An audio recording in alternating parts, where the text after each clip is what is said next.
y'all? Y'all already know what the fuck going on. We back with another episode of Wrestling with Exotics, the greatest wrestling podcast on YouTube right now. And we live. Let's get right into it, man. We're going to be breaking down some news today. And I want to start off with NXT winning the Tuesday Night War against AEW. For this past week, at least. They had won in the rating battle. NXT got almost over 1 million views in that one Tuesday night, and AEW hit a measly 700 to 800, which wasn't unexpected, but at the same time, AEW had to switch nights because basketball and everything else is coming back on, so they wanted to be fluid, and they rather compete with NXT than Friday Night SmackDown or Monday Night Raw. Yeah, so it looks like Jade is the perfect place for NXT, and I'm speaking of NXT because you talked about this ratings war, and I feel like putting her there, you were saying about that originally off camera as well, that would be a perfect place for her. Personally, I would like to see her on Raw, but like you said, you'd rather compete with NXT than Friday Night SmackDown and Monday Night Raw. NXT not about to be a typical performance development type of brand anymore. It's about to be a legit main roster now, which is why they have all these wrestlers from the quote-unquote main roster coming over to the NXT brand.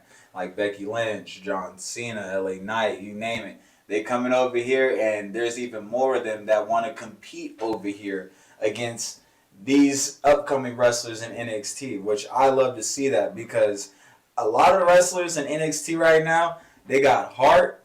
They ain't got the best gimmicks, but they all about wrestling. When you see them get in that ring, you can tell that, okay, y'all legit. And I can see what WWE is trying to do with you long term. You know what I mean? Like Thea Hale, for example.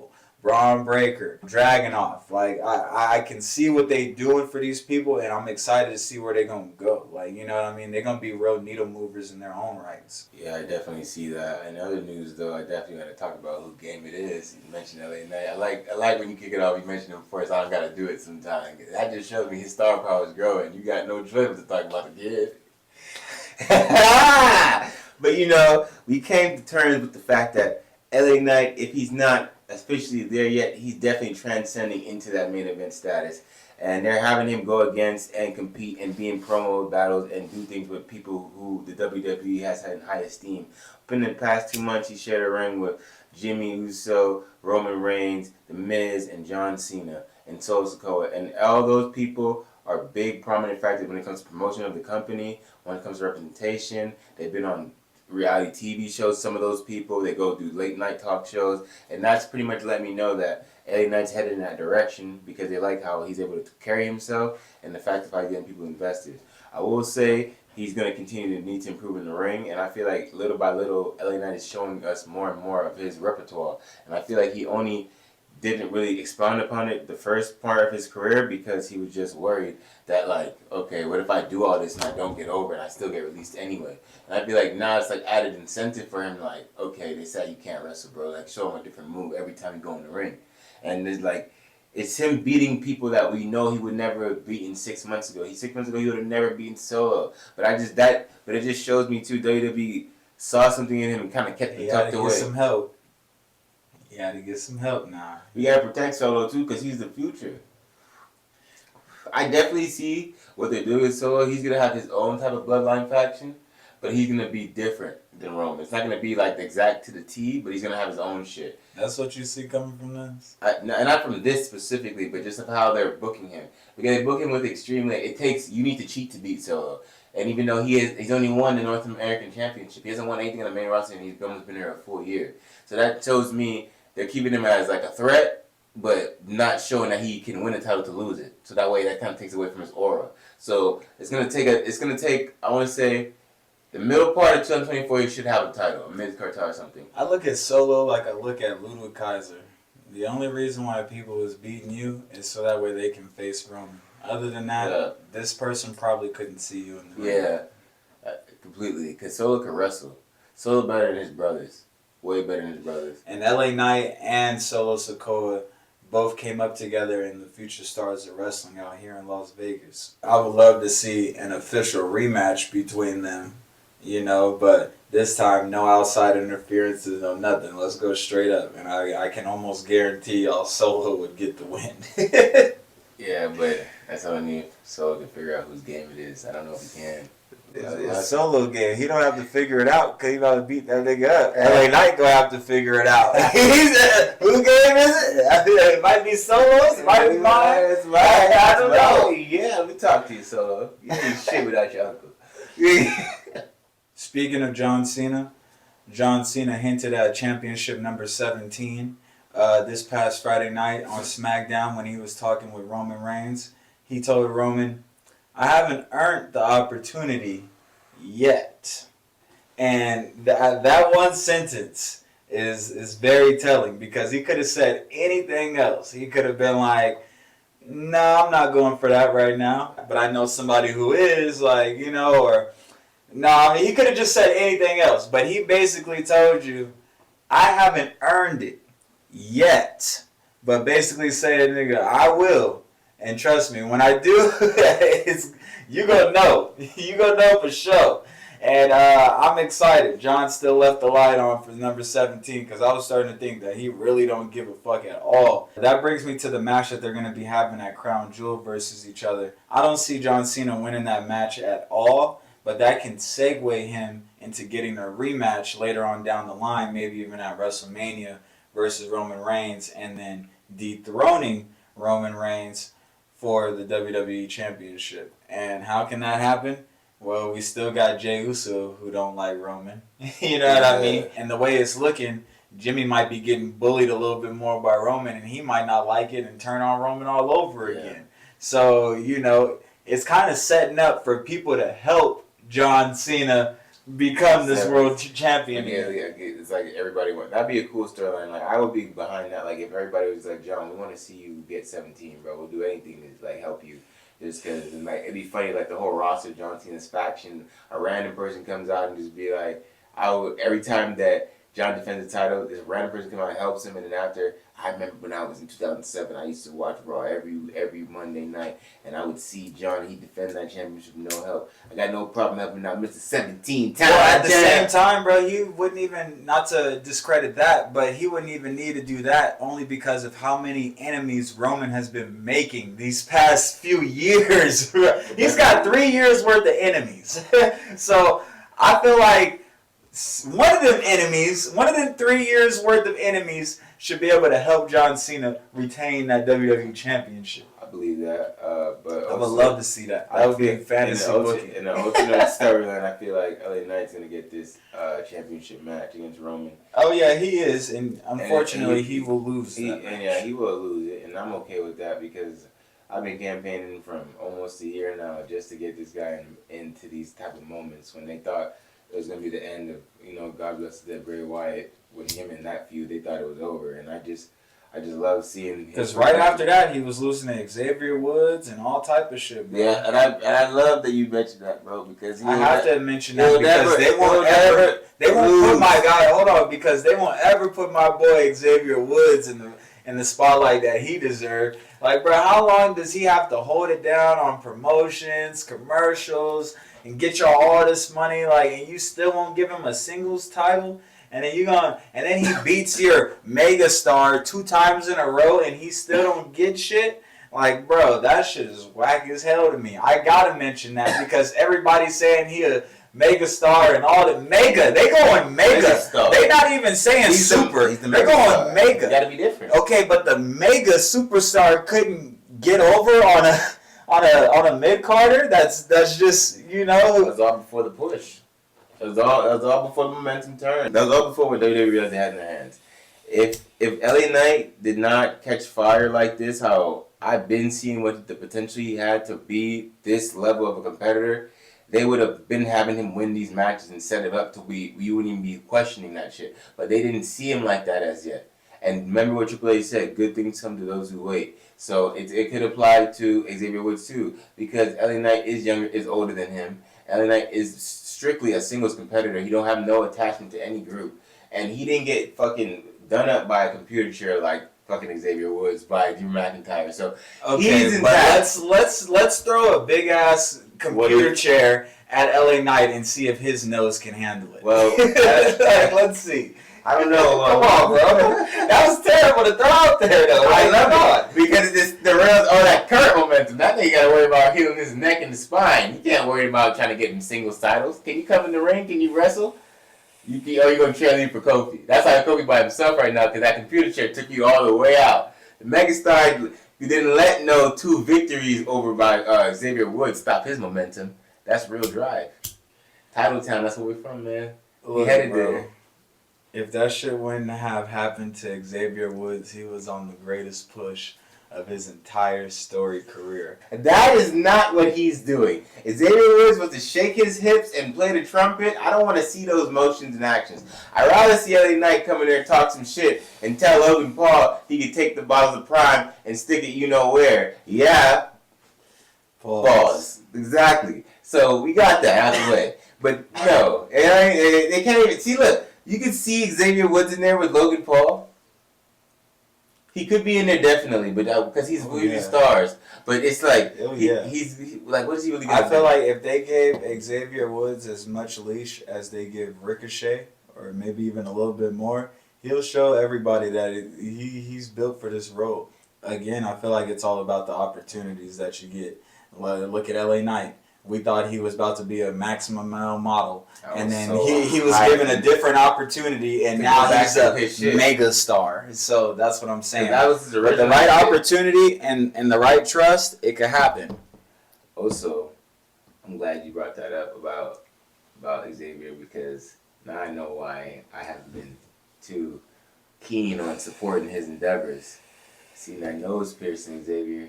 You about 35 plus, sir. That's interesting for you to get at this age of your life. I'm not trusting that. That means you're still trying to try something new. You don't trust what's going on. It's not working out for you. So what you trying to do? You trying to tell me you got a different side? LA Knight on these shows, I give you what I will work with. If you LA Knight showed that he can be the leader of Zesty Men, or he can be the fucking megastar of Friday Night SmackDown. So, give my man a chance. Like, megastar was his choice. The Maximum Models was a gimmick that was changed to him because, like I remember I said, they didn't realize what they had, so they threw him with them. Notice once he separated, threw him with them. He didn't agree to do that. They don't want to do it like LA Knight's real friends. He beat them up so quick. That is not his real friend. Yeah, he beat the shit out of them. He said, "I'm not doing this bullshit anymore." I'm dead. Why they do my man's Mansoor like that? You could have answered that yourself. Hey, moving forward, I gotta talk about something that just made me laugh hard to my core. Up next, I gotta talk about MJF crying for his title back. This is probably like some of the funniest television I done seen in a long time. MJF pretty much gets jumped by the Bullet Club, and they won't give him his Triple B back. So this last Dynamite, they all in the ring laughing and shit, doing, Bullet Club shit. And MJF come out there, and he cut this promo talking about why he deserves his championship back. He's a good guy. And I just thought it was so unbecoming of him. I'm like, go get in the ring, pussy nigga. This nigga cut the entire promo on top of the entrance ramp. He's all like, I obviously know that you guys are gonna whoop my ass if I get in that ring, or he said something like that. I'm like, yeah, but you're a real nigga though. You should try it. Get in there, try it. Let's see what happens. We're gonna respect you more. That's your shit, right? That's what you wanted, that. So I just thought that shit was hilarious, bro. What did you think about your boy MJF crying for his belt back? I thought it was hilarious because he's fully embraced this babyface role that he's in, and he's in that character. So the old MJF wouldn't even be in this situation because he would have just had a bodyguard or somebody just ready to beat him up for him, so he on retainer. But this guy, he's trying to prove that he's standing on his own and he can be like your heroes and he can do certain things, but he's still keeping it in his MJF form of I'm gonna deflect in certain moments, because I'm going to come up with a better plan. So you think you won right now, and you feel like I just bitched or whatever, but I already got in the ring last week and got jumped. I don't even do that 2 weeks in a row. and you already got the belt. So why am I going to do that 2 weeks in a row and don't leave with the belt? Well, then why the fuck did you come out here crying for the belt? It's all like, you got to bro. do a promo, bro. You just got to do it. It's like, nah, get your ass in that ring. How bad you want it? He wanted bad enough to hold it for almost the longest ever time, and I just feel like he ain't willing to get that ass whipped for it. He about to fight. And that's exactly what's it's his. about to happen. It's his already, and he gonna fight him November 18th. We gonna see. We gonna see. We gonna see. I just know that Jay's gonna get put down because it don't matter because no one is on the level of MJF, you know what I'm saying? And he's gonna expose Jay White and really see that he's tofu. I can't wait, Max. Can you just, every time I say this, every time I say something, you show me the ring. For example, you do the Will Ospreay thing with Samoa Joe, and I say you could do all the technical wrestling moves and fly around the ring if you wanted to. It's like you're watching this shit. Can you just please do some of that Japanese strong style shit that they like so much of why Jay White and that technician? See how because they forget that's your the technician. thing, though. That's the thing.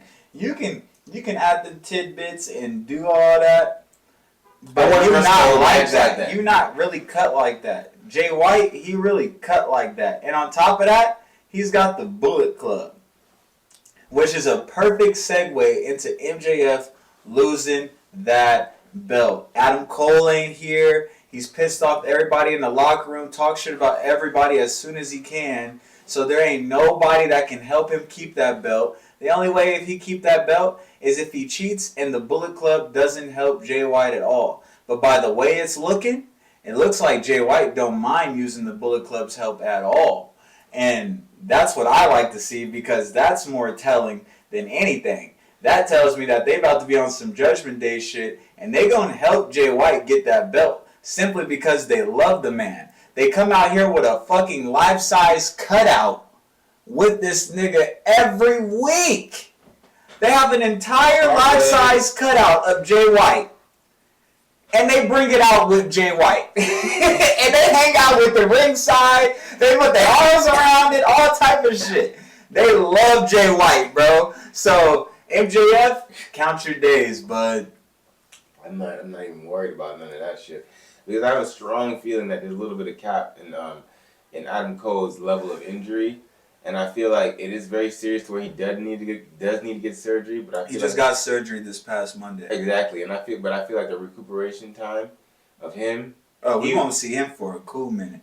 He done tore the club up. He done tore the club. I feel like he embellished a little bit. I feel like it looks crazy, and he went to the doctor, and they told him it's not as bad as what it is. But he's going telling the audience it's what he thought it was, and they can't expect him. And I feel like he's gonna make a guest appearance at Full Gear or something like that to help Max, because I feel like Max is holding this shit down all the way right now, and I can see Adam coming back. 2 versus 4 is crazy. But it's a distraction. You know, if one Bullet Club member sees them, they're all gonna swarm him, and then Dre's gonna be looking at that shit. That's perfect time for Max to do something or just get in motion for something. He just needs a split-second decision. Yeah, but I don't think all of them would swerve to him. I think the Guns would. The Guns would take care of that. And then Juice is going to be on standby with them roll of quarters for his bitch ass. Like my nigga said. My nigga Juice pulled out a roll of quarters that said Friedman on him. He said, "You see this, Friedman?" That nigga MJF said, "If you come anywhere near me with them fucking roll of quarters, I'm gonna fucking kill you." I'm like, you see? That's how you know he real life scared to lose that belt and he really feel the heat. Because that's what all white people do when they under pressure or scared or feel threatened. They get loud, they get aggressive, and then say that they're gonna do extreme things to you. Like either do things to enter you or do things to kill you. White people get that mad. And that's exactly what happened. He said, "I'm going to kill you if you bring them roller quarters around me." You got that's not cool, Juice. Why are you keeping the roller quarters with Friedman on it? Hey, man, MJF, like I said, count your fucking days. But it's only okay because they love that nigga. It's only okay because at the end of the day, Juice keeps those quarters. I seen him stall up on Dax with that shit, and that was the best thing ever. I gotta watch that again. Hell yeah, all them quarters went flying all over the place. He said, "I got a whole $10 roll right here for you." Said Freeman on that bitch and everything. I love that shit. Juice is hilarious. I'm like, hey, yo, that shit is hard, bro. That shit is a great part of the gimmick. Like, I like that. This nigga come out with a roll of quarters and he's sneaking niggas with him. That is gold. Are you kidding? That's gold. The way when he snuck Dax originally, that was so captivating. Like, that shit had me cracking the Great pop and everything. Because he stole off, he connected. It was no fake thing. His body froze when it got hit. Like, he's like, he literally like stole off on him. That was a stiff right with a roll of quarters in his hand. That's that when a nigga tripping with the homie in the club and you like, alright nigga, and you come around that corner and just boo. That's exactly what happened. I'm like, yo, he played it out so smooth. We also got to mention that Juice Robinson will be in the Dynamite Ring tournament, and I definitely got Juice winning that shit. He said when he wins that tournament and he sees Max in that match, it's going down. It's going down. Yeah, I think he is gonna win that match. I don't know if I would be okay with Juice winning the ring just he because needs something, just bro. because that's like the second time that'll be the second person ever to hold that shit, and Max is running 4 years in a row already. And if he goes for 5, that's kind of like a little bit of overkill. So I'd be like, and like I think that would make it more Like that's what I'm anticipating. I'm anticipating Juice to beat Max for that, and then it's gonna feel like, oh my god, MJF just lost to Juice Robinson. But it's like, that means like, what is this gonna mean for Jay? He's like, and then like it's gonna be like one of those weird coincidences where like Juice has a victory over somebody that you don't think he could beat, and Jay can't beat him at the actual pay-per-view. But it's gonna make the story more enticing. Like, oh shit, like it's going down, Max. You just lost something you had for 4 years to Juice. That ain't about to be the only thing he gonna lose. He gonna lose that Triple B for real. And I love how this is setting up because Juice gonna have that Dynamite ring, and Jay gonna have that Triple B. And wait, boss. Juice is gonna have the Dynamite ring, and Jay White is gonna have the AEW Championship. I think that's gonna set up great, and it's gonna make for great group dynamic. And at the same time, the Guns can retain the tag team championships, and then the Bullet Club is full of gold. It's really Bullet Club gold at that point. Yeah, I really do want them to start. I want that faction to see that. I just don't want to see it be at the expense of Max. And like I know you are like, yeah, that's good for Jay, and I do want to see Jay win. But Jay's been so protected, so like he's been winning and he hasn't lost. So I just feel like he's beat Hangman. They are setting him up right for when he does second time around. But I just don't want it to be. I don't feel like it's time yet. It's not time. Max got at least. It's time for him to give that shit up, bro. No. It's just time for him to give it up, bro. You got to think, bro. We already overseeing Seth Rollins.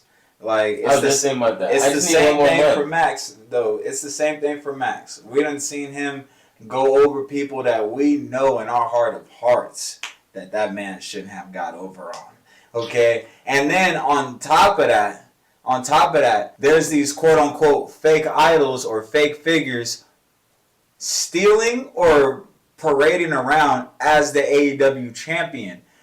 And I say that to say they're making me forget that Max is champion already anyway. And because Max been on this whole good guy run, it's like, yeah, no, bro, you were supposed to be the greatest supervillain ever, and now you're trying to be the greatest good guy in one run and shit. And it's time to be done with that. Randy Orton didn't do that. He didn't try to instantly turn good guy mid-run. Like, no, he was a dickhead from the beginning to end. So that's what I was expecting to see from Max. But you've been over here on this shit with Adam Cole, bro. Like, I don't even feel like your focus is here like it should be. Exactly the point. Which could lead to definitely you losing that title. So, yeah, man, it's about time, bro. Like, yeah, you want to be, drop the belt, go be a good guy. Get that, credibility of you want to turn face. Get, milk that shit. Milk that whole face shit. And then, go get a belt like that. But I'm over it. I'm over it. I've been over it, but at the same time, I've been understanding. I've come out here every title defense, and I've looked you in your eye. I told you that was a good match, but there was some cap involved. But it was a good match. He's a great wrestler. I come out here, I don't knock him at all. I tell you that every time. But that's what I'm saying, though. The thing that's throwing me off mostly with this run is that you're trying to be a face in the middle of it. Like, come on, bro. And strong. And strong. Maybe if he did stay heel, I would believe him going over Jay White or anybody else going forward. Because I'm going to be like, yeah, he going to cheat. He going to do his natural thing to win the match. He going to do whatever it takes. So, you know, I would believe him more. But, you know, he not. He on this good guy shit. And you know what happens to good guys. They finish last. Yeah, I don't think Matt's all the way. He's still a scumbag. And I just feel like this reign, he needs at least one more month. I want him to get the championship up. I want it to be a whole year. And then he loses the belt right before 2024. And then everyone's going to be like, whoa. By the time Full Gear comes around, he's already going to pass Kenny Omega as longest reigning, right? He only needed like 20-some more days. Yeah. So, he'll be cool. Drop that belt, bro. You don't pass Kenny. All right, cool. Get that shit up. I'll say. Or what if they let him fall just short of Kenny, bro? That would be cool. Nah, he's beating that shit. He told him that shit. He said 26 days, motherfucker. You will see what's up. Like that shit. I like how you gave him respect, man. He said anybody that got that shit is some type of real nigga. And Max is for sure one of them. He don't play around when it comes to making sure that he goes over in certain aspects. And I just, like, the biggest show ever. He's the headliner and he won that shit. And I was so fucking proud of him. And that's not like I'm just talking. Yeah, because I mean, like, even if he cheats and all that shit, you still got to stand in there and take that ass with it. Yeah, he get slammed on your neck and all types of shit. shit. That match, bro. No, I'm not even saying that match No, in particular, but I mean, like, his when he first started this title reign, he was cheating and shit. Like, you know what I mean?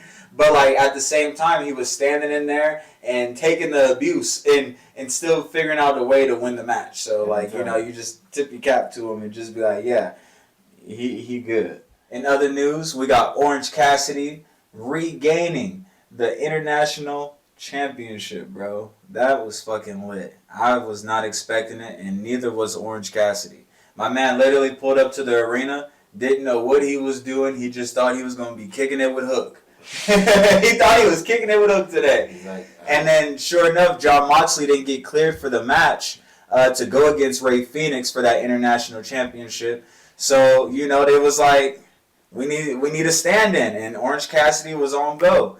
And sure enough, he was on point, and he won. Man, and y'all know Orange Cassidy, that's my dog, so I was hella hyped to see that. What'd you think, bro?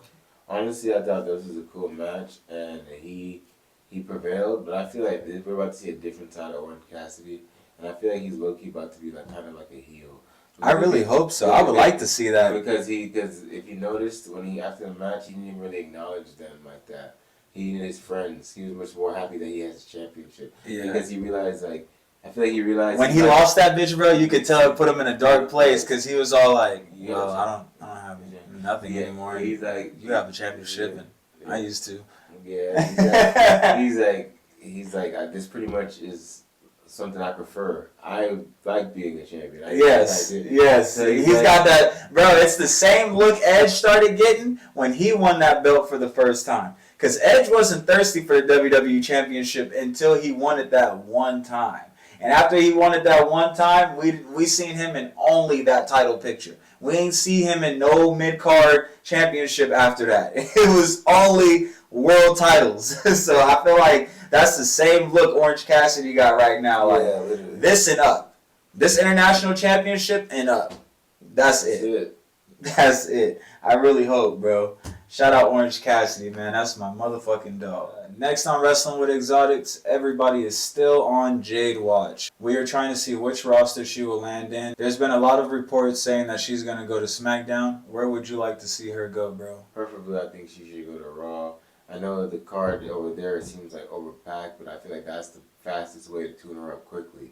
Because you can kind of put her on those superstar, like, I want to say like kind of how Ronda Rousey, you know, she came in, won a one match with Kurt, and they thrusted her on the roster and kind of like sped it up with her. I feel like that's what they got to do. I feel like they got to just put her in extra. Oh, like all this experiences, she has got to be going crazy in the performance center.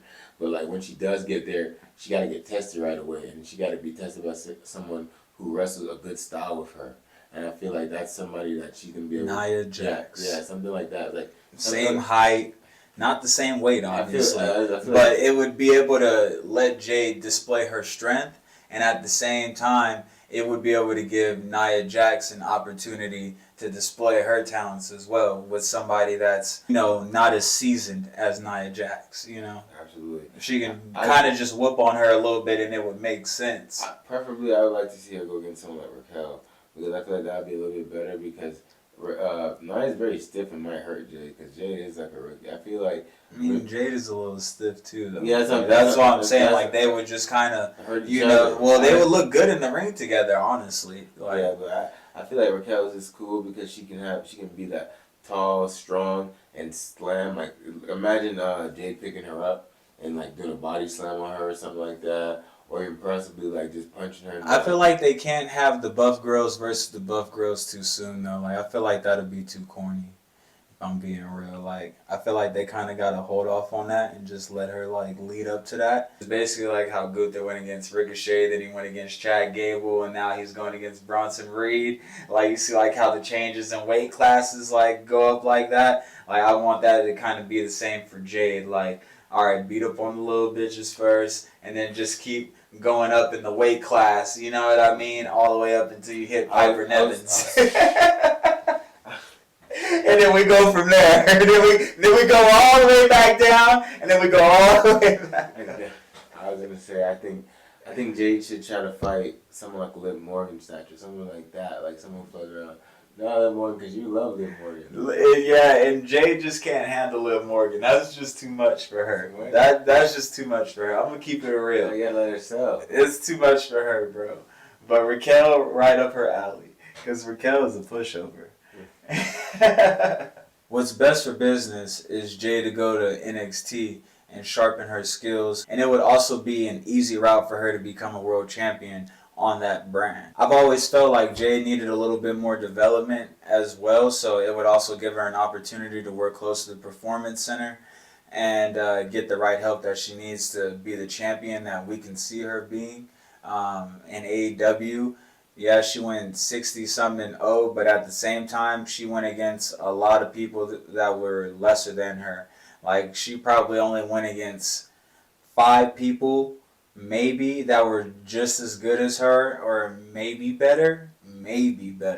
So I feel like NXT would be a good opportunity for her, business-wise. But if I'm just a fan speaking, I'd rather see Jade Cargill on SmackDown. And I want to see her team up with Bianca Belair, and then them team up with the Hurt Business. And I want to see the Hurt Business really get cracking. And then they add Carmelo and Trick from NXT, and now they on all the brands just beating everybody up. I would love to see Bianca Belair and Jade Cargill just beating everybody up in that locker room. Like, that would be insane.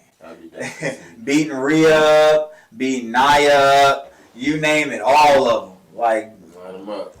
That would be crazy. Speaking of Rhea, we got Rhea Ripley versus Shayna Baszler coming down the pipeline, and I am here for it. I cannot wait to see this match. Shayna Baszler left Rhea Ripley laying flat on her back, looking like a dead body. Honestly, like, I ain't never seen Rhea Ripley get done like that or look like that. Like, where I was like really concerned for her health or her well-being. Like, I was like, damn, she looks sleep. Like, she looks sleep. I seen her mouth open a little bit and her stomach going up and down. Like, you know, like she doing one of them. Like, so I was genuinely worried. Who do you think would win between the two, Shayna Baszler or Rhea Ripley? That's a good question. I feel like Shayna Baszler would be the right person to let beat Rhea, so that you can sacrifice Rhea's reign, as in that Shayna can reassert herself back to where she was when she was in NXT. I wouldn't be mad at it. And I feel like it would make sense because you keep saying she's the baddest woman on the planet. And it's lining up perfectly. It's lining up perfectly. So I want to see that. I definitely want to see what's up with that. Because imagine Rhea loses the title, and how is Judgment Day gonna look at her? Yeah, right. And she's the only one in the Judgment Day who hasn't lost her belt yet, at least once. Yeah. Everybody else has had belts and lost belts, but she's been the only consistent factor that keeps her belt. So I would love to see the group kind of get on her ass a little bit, like, come on, you're supposed to be mommy. Where your belt at? Now you out here looking like auntie. So come on now. Don't be a J. Don't be a J. Get your belt. But I can definitely see Shayna Baszler again leaving her flat on her fucking back and becoming the new World Women's Champion on Raw. I would love to see that happen, bro. It only makes sense. Like, how do you beat Ronda Rousey and not get a #1 contenders match? What the hell? Like, that's the quote-unquote baddest woman on the planet, which I still believe. And I will still stand on the fact that she gave Shayna Baszler that match at SummerSlam. You definitely. You know in your heart of hearts, Ronda Rousey should have and would have won that match. And was twaxing her. Bro, did you see how Shayna Baszler was looking the next week on Raw? Bro, like, all of this was inflated. Just... broken head. Are you kidding? She looked like a Martian. Are you kidding? Like, bro, no. Yeah, she got cause. So we need to destroy that narrative right now because she did not retire Ronda Rousey. Ronda Rousey decided to walk away from the ring. That's what had happened. Because no. And she whooped Shayna Baszler's ass before she did it. She was like, yeah, if I'm gonna leave and everybody gonna be saying this about you, I'm going to beat your ass. It's the same thing for Brock Lesnar.